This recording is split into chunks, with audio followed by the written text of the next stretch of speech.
নমস্কাৰ বন্ধুসকল, বেজ বৰুৱা ডিজিটেল ইউটিউব চেনেললৈ আপোনালোক সকলোকে স্বাগতম জনাই আজিৰ ভিডিঅ'টো আৰম্ভ কৰিব লৈছো।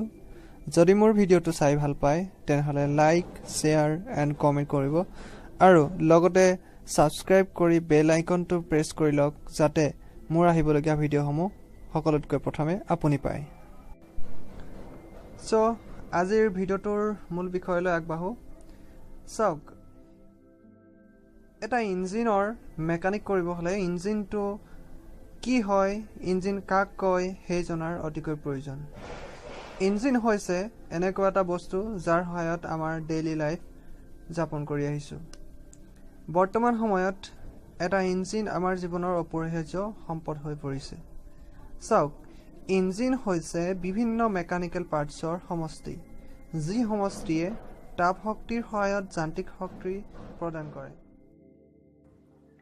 আমি যদি থিওৰিকেলি চাওঁ হোৱাট ইজ ইঞ্জিন, তো ইয়াত লিখা আছে যে any device which can convert heat energy of fuel into mechanical energy is known as engine or heat engine. যে যিকোনো এটা ডিভাইচত যদি ফুয়েলৰ হিট এনাৰ্জিটো কনভাৰ্ট কৰে মেকানিকেল এনাৰ্জিলৈ তেনেহলে তাক ক'ব এটা হিট ইঞ্জিন।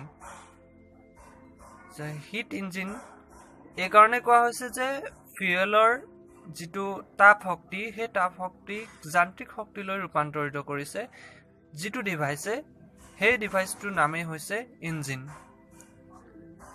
ইয়াত কোনো শক্তিৰ ক্ষয়ক্ষতিও হোৱা নাই বা শক্তি ইয়াত উৎপন্ন কৰা নাই, কিন্তু এটা শক্তিক আন এটা শক্তিলৈ জাষ্ট কনভাৰ্ট কৰিছে।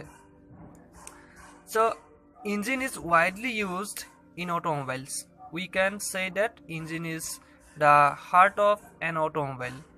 So engine to চাওক, এতিয়া অটোমোবাইল সেক্টৰত ইমানে বেছিকৈ ইউজ কৰা হৈছে যে এতিয়া ক'বলৈ গ'লে যে অটোমোবাইলৰ এটা অটোমোবাইলৰ হাৰ্ট বুলি আমি ইয়াক নিৰ্ধাৰণ কৰিব পৰা যায়। কাৰণ অটোমোবাইলত চাব, যদি ইঞ্জিন নাথাকে তেনেহলে কি হ'ব, গাড়ী বা তেনেকুৱা ধৰণৰ যিবিলাক আমাৰ সা সৰঞ্জাম আছে সেইবিলাক নচলে। যে মানুহৰ যেনেকৈ হাৰ্ট আছে ঠিক তেনেকৈ অটোমোবাইলৰ হাৰ্ট বুলিলে আমি ইঞ্জিনটোকে বুজি পাওঁ। Thank U.